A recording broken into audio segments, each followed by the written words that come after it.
no!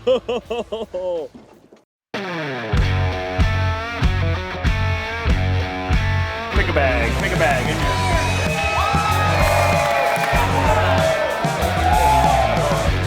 285.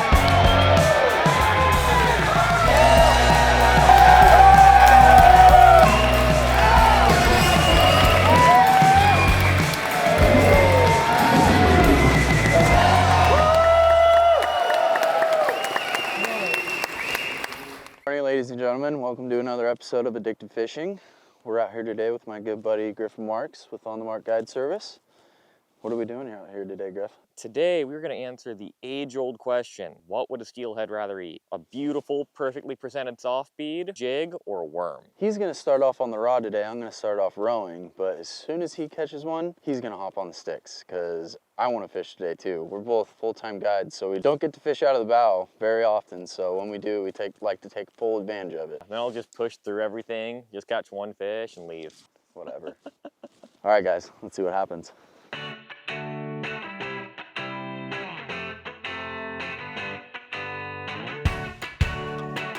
Oh, what we got here?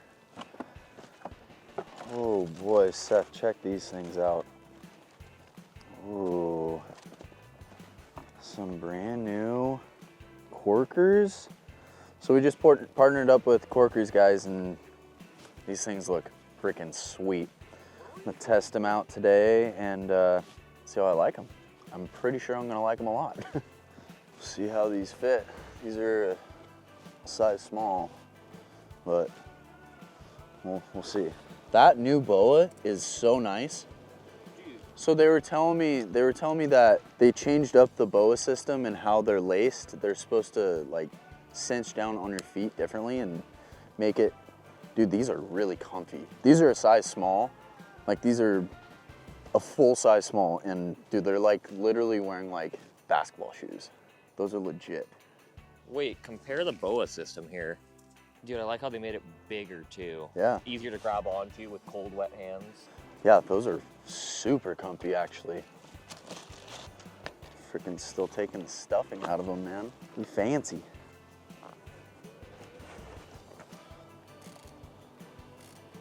Sick. All right, glove up, do this stuff, and then we'll slide the boat in.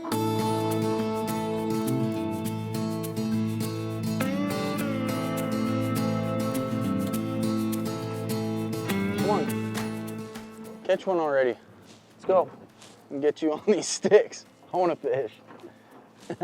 I see what you grabbed. You can't because you don't have glasses on. I'm trying to see. Yeah, I'm pissed about that. Today's the day I would have wanted him too. Yeah. You Oh my. got him. Is that a fish? No. Earth. Bead number 2. I'm gonna let you in on a little secret.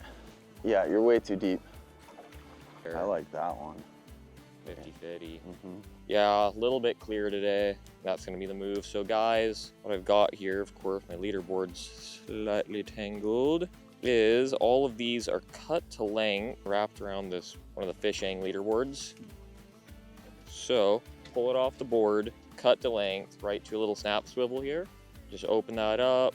I run 2 separate leaders, so I run my dropper leader. This is 15 to 12 today, guys. Got a little rubber core weight there. Get yourself down really quick and efficiently. Super nice having that snap there. Just hook that on and you're fishing. No knots, no nothing. Alleviate tying knots with cold hands, which is really nice. And it's super efficient when you're guiding, especially for what I do. You can just switch beads around super quick, have a good rotation. So especially when you know there's fish in a run, you can put 3-4 beads past them super fast. A lot of times bead color does matter. Like you were saying too, it's just efficient. Yeah. It's just efficient. It's just everything's there, ready to go. It's the way to go. And oh my gosh, look at that bead in the water. Better yet, That dog will hunt. Hold the phone. Look at this worm. Huh, I'd eat it.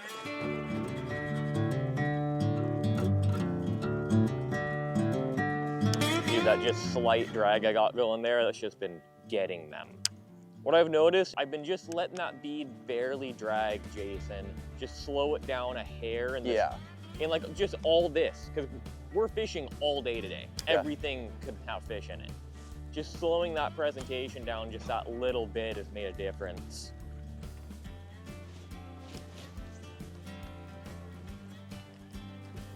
Oh, row, sorry. Dude, you're fine. I had to. It looks so good in there.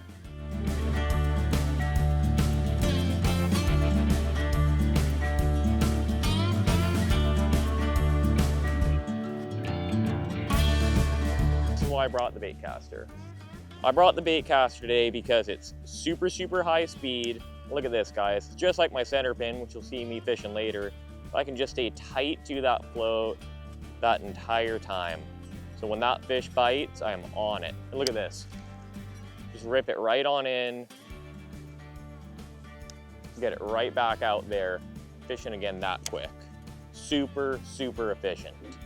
Dude, it's clear. It is. We might have more like 5 to 6 foot of viz. I think we do. This is perfect visibility. That's a nice little pillow right there, a little bucket right there. Yeah.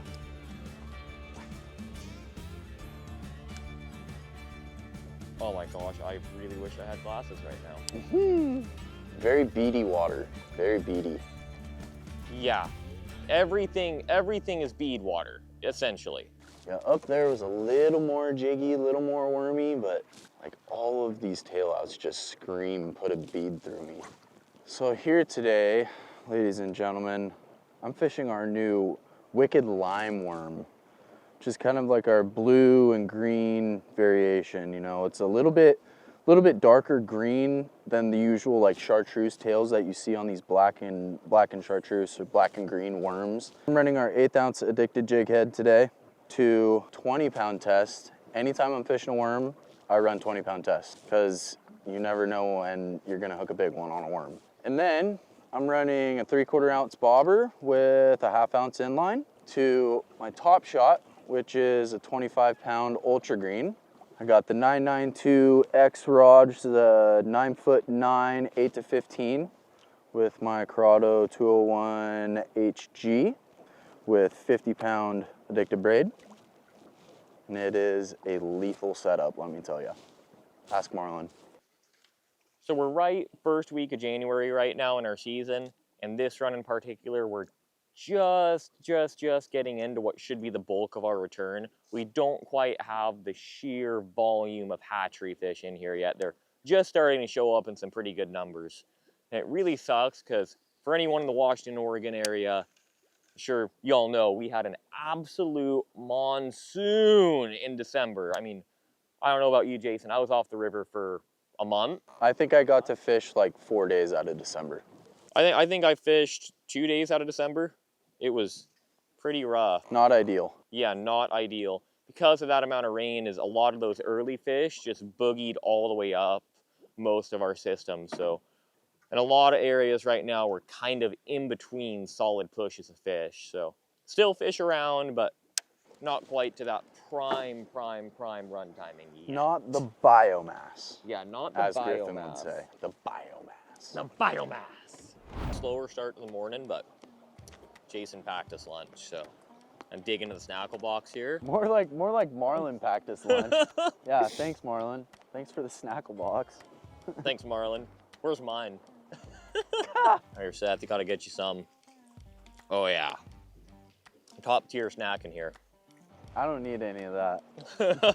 My waders are already a little too tight. Christmas treated him a little bit too well. More like all this high water, I haven't been freaking on the oars, dude. Everyone always asks me, how do you stay so skinny? I'm like, well, I row a lot. I burn a lot of calories, and I have not burned a lot of calories in the last couple months. Intermittent fasting. Yeah. The guide diet. You guys have seen these in the last couple of videos I've been in, but I like to wear these high neoprene cuffs. It basically just makes your whole arm up until, you know, the neoprene ends waterproof. It's a nice, tight, sealed fit. It's like kind of like the coats, but without having a coat. And the way you put these things on is I like to pull my high-wristed glove up all the way as far as I can, and I turn it inside out. Slide my hand right in there, and take the top, roll it back on there, And now you have a waterproof, call them wristers. Everybody calls them wristers or wrist cuffs. Yeah, my buddy 𝗛𝗟𝗣 𝗪𝗥𝗗𝗔𝗗 actually showed me these, and ever since I wore them, I don't think I've gone a fishing trip without wearing them. They make that much of a difference. I mean, literally any type of handling fish, especially with these nice wild steelhead, you know, we want to take care of them, keep them in the water as much as we can, and yeah, it just helps a lot. Helps you stay warm. I mean, like I could probably use a size up, but I mean, even for being the size that they are, they're not like too tight by any means. They're probably the comfiest wading boot that I've ever worn. And I've had, what are those? These are the Devil's Canyon. Devil's Canyon. Those. So I've had those for, I think I've bought 2 sets of those because they're so comfy. I like the heel, how they're like softer, which these ones have that. Yeah. They're really nice. I like them. You know what I like too is they've got that little cutout on the end so you can kick your boots off a little easier. That's sweet. Yeah. Yep. Slick look too. Exotech. The best. The best. River Left is gonna be fishing here in a second. Everything is fishing. Actually, give me, yeah. Do the old client. Oh my God. Woo! The old client move, just drop it off the bow. There we go, baby. That looks fishy.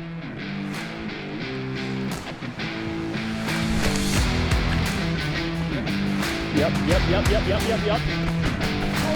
Oh yeah. Big. Oh yeah. Oh yeah. Dude, I thought it was a log. It didn't move. Is that a summer? No, it's Ready. colored up. It's a December fish. Get him on this side. Get him on this side. Give me a sec here. Once I get him over, just push, okay? Yep. Like that. Go, push. There we go. Look at what I did, guys. I hooked me myself a little steelhead. Oh boy, howdy. You know, I think it was a snackle box. Marlon gave me a little bit of good luck there. I don't think we went 50 feet and I hooked this little guy. Okay, Jason, you ready here? Yep. Want me to hop behind you? Right up. Pretty much out. It's not quite there. I think it's a colored up winter is what I'm thinking. Summer would not be fighting this hard. No. Just boondogging me. Get behind me. Okay. No. No. Oh my God, I hate when I do this with the bead. It's got so much current right here. What do we got, bub? We got a fish? No, I just have to chase and get him on the fly. Yeah, here. No. Yeah. Yeah. Slip. Don't do that. Just doing that whole mouth open at the surface thing, dude. Just stressing me out.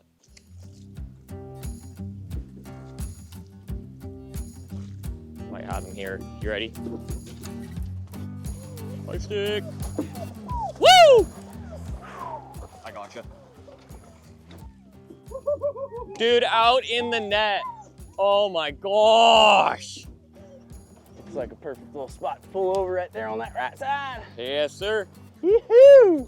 Good job, Griff. First one of the day. Now I get to fish. That was as it textbook. should be.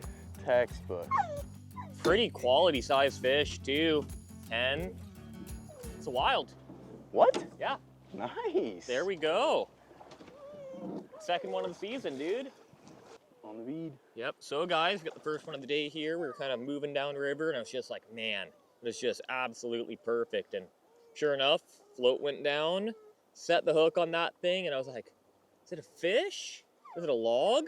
And then it came to life. And then it came to life. Look at that pin. Look at that bead hook just pinned in there. Yeah, I mean, that thing was not going anywhere. And this fish was in really, really hard current. Just gave me a run for my money, dude. Oh my gosh. But you can see like right here, she's got some like scarring. Like she's been grabbed by a sea lion or something before, or maybe an eagle or some sort of predatory. Whoa, dude, look at her spit water. That's so cool. Oh my gosh. Just breathing. Let's get that bead out of there for her. Yep. Try and keep him in the net. I forgot my cradle net today, but as you can see, it's got this adipose fin right here. kind of indicating that that is a wild fish. Even though this fish has a little bit of pond rub right here, we're just going to treat it exactly like a wild fish, and we'll get some pictures of it, and we'll let him go do his thing. Yeah, broke the ice. I think it's time to get her on her way. Yeah, getting us on the board. Yeah. Oh, she's so ready. Oh, right to Seth. Good job, buddy. Way to start the day off, dude. Ha! Let's go get another. I get the fish now. Woo! Whoa, no falling. That fish was on one of the addicted bead hooks. That was a size 1 on a 16 mil. That fish was pinned. It was really hard current. It fought very hard. Single point barbless did not matter. That thing was not going anywhere. I've been running these hooks for I think 2 seasons now. Yeah, 2 full seasons, and I've noticed my hook to land ratio has gotten significantly better. There you go. Little trick to landing more bead fish. Dang. It's nice being in the bow of this thing. I can dig it. All right, let's see what the old worm can do. I'm just gonna fish everything. Everything that I think is fishy, I'm just gonna fish it. You tell. We did that enough, and guess what? We caught a freaking fish. Who would have guessed? Who would have thought? Who would have thought, guys? We caught a steelhead in January. This is where the frickin' bead would be so nice, but I'm gonna stay true to it.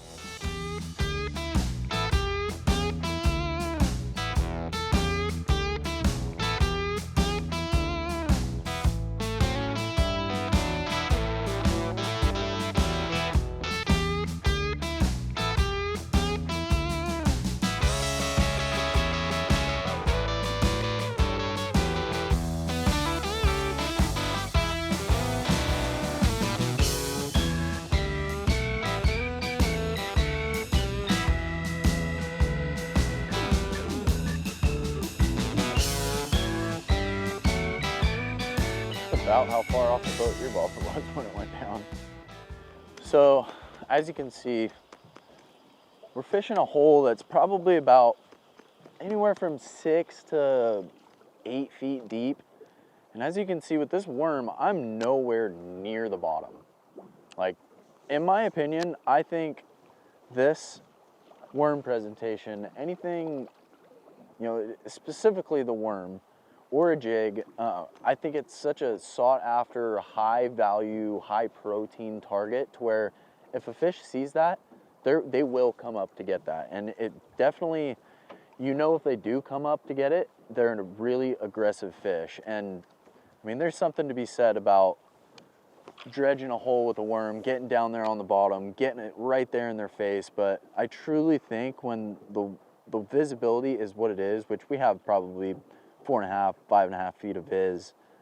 I think if you're in a hole and you're, you know, like we are now, anywhere from 6 to 8 feet deep, if you're set at even 5 feet deep, you know, and say it is 8 feet, you know, you're 3 feet off the bottom, there's no doubt in my mind that a fish will come up and eat this.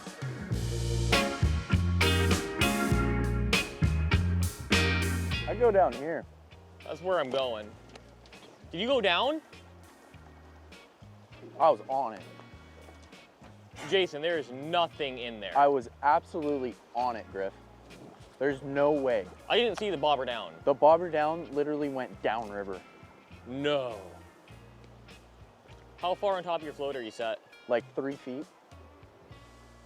Ish. You shouldn't be on bottom. There. Oh, there? Yeah. That was a fish. It's not doing it again. No. You're not dragging.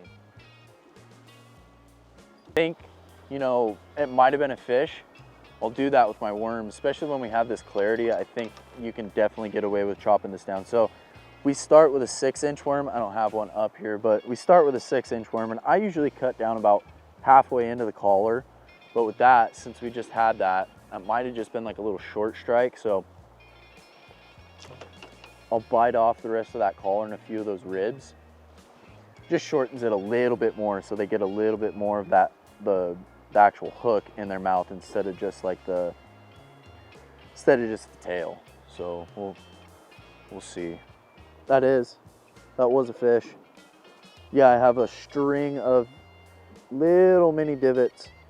Probably couldn't even see it on the camera, but Yeah, that was a fish for sure. Right there, that line.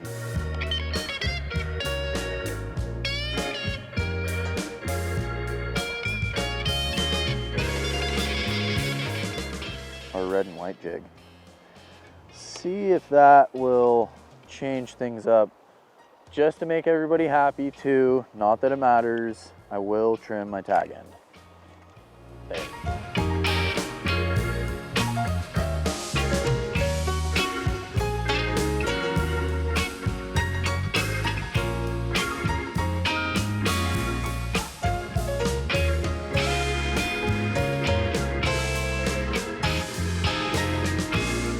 So guys, we had a little bit of some fishy stuff happening with the bobbers in here. So me and Jason kind of both made the executive decision to throw some plugs through this real quick and see if we can really take one of these steelhead off and make it bite. Because let me tell you, my float went down once and it didn't go down again. Yeah, and I mean, can you have a more textbook plug run than this?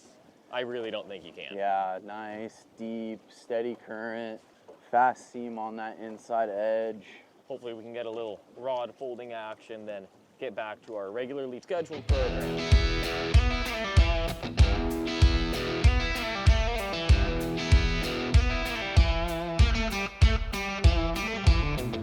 No dice. No dice, no plug grab. But I'm glad we did it. I don't feel like we left anything on the table there. No, that was a good decision. We gave it our all. Gosh, doesn't that plug just look freaking fishy? Old blueback, baby. I feel like that one's got a couple fish. The old J-Harm Custom. Oh. All right, folks, so we've been rowing around in this beautiful boat today. I figured I would give you guys a little bit of a run through of what we're actually rowing. 𝗛𝗘𝗟𝗣 𝗪𝗥𝗏, which is an 18-foot by 60 drift boat. This thing is a straight up dance floor. I mean, there is so much room to walk around, do whatever, swap spots, you know. Honestly, it's a great tracking boat. Stops really quick, you know, it's 2 or 3 strokes of the oars and you're basically stopped. Float in 5 to 6 inches of water pretty easily. I mean, you might bump a couple of rocks every now and then, but it's a great boat and I can comfortably fish 3 clients up front, 1 in the back. You know, if everybody kind of is, you know, in sync, doing what everybody needs to do to kind of stay out of each other's way. But another great thing about this boat is all the storage. I mean, you have got this big bow section. I mean, Griffin's got his full-size whatever liter backpack it is. We've got leader boards. And then you have this sweet little section right here with all this bow storage. Usually there's another seat box in here, but I just had Griffin today, so I figured I'd take the other one out. This is all storage right here. You know, you can fit however many Plano boxes in here. And then you also have the walk around seat box of the rower seat, which is great. You know, you can keep all your clothes, additional gear, whatever you might want in there. And then you obviously have the back box seat.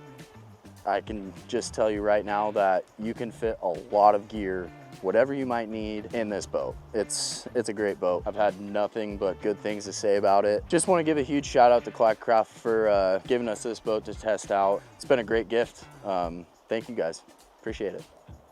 Just freaking snacking away on my snackle box. This guy catches a fish, eats my snacks, can't row me into a fish. What do you have to say for yourself? I'm loving my life right now.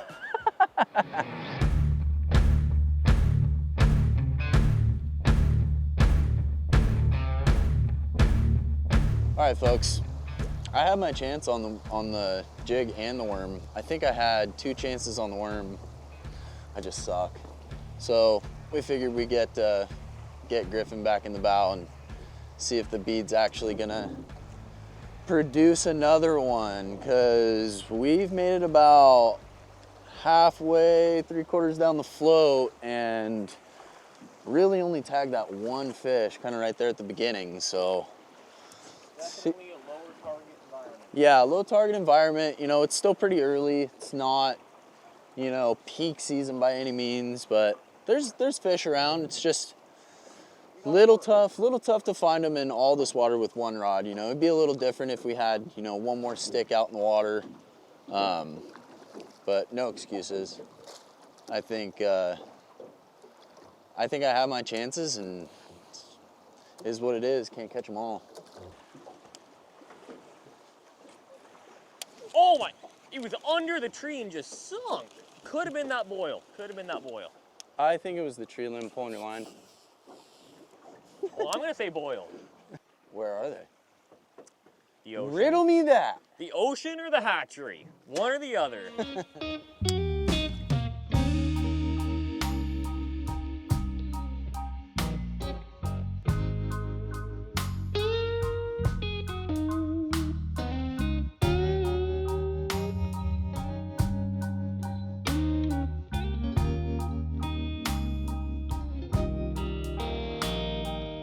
Well, I guess that's a day of steelheading. Bead versus the worm and jig.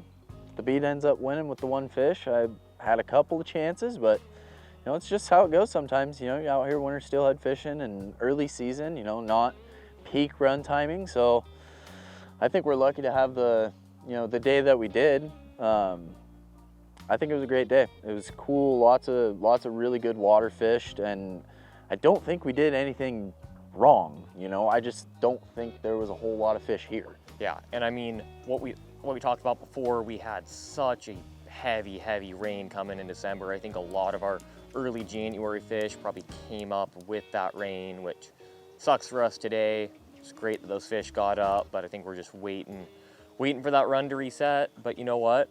Great day on the water, and we found a fish. So sometimes just finding one is... Yeah, you can't, Yeah. I mean, not every day is gonna be a banger day where you go out there, catch 10, 15, 20 fish. You know, some days we're lucky to get 3 or 4. You know, today is just like Griffin was just saying, you know, we had that huge rain event earlier in the year, and we're just waiting for that next push of fish to come in. The push of fish that should have been trickling in, you know, during this time period probably came in on that high water event. So, you know, it's just a lull period of the run. So I think like Griff said, you know, we're lucky to get the one fish today, and we're happy with it. I'm happy with it. It was a good fish, at least. I mean, it's not like it was a 4-pound dink. So fish is a fish is a fish. Yep. Good job today, dude. Thank you. I beat you out today. We'll see about next time. We'll see about next time. Thanks for tuning in today, guys. Don't forget to drop a comment, hit the like button, hit subscribe, and we'll see you on the river next time. Cheers.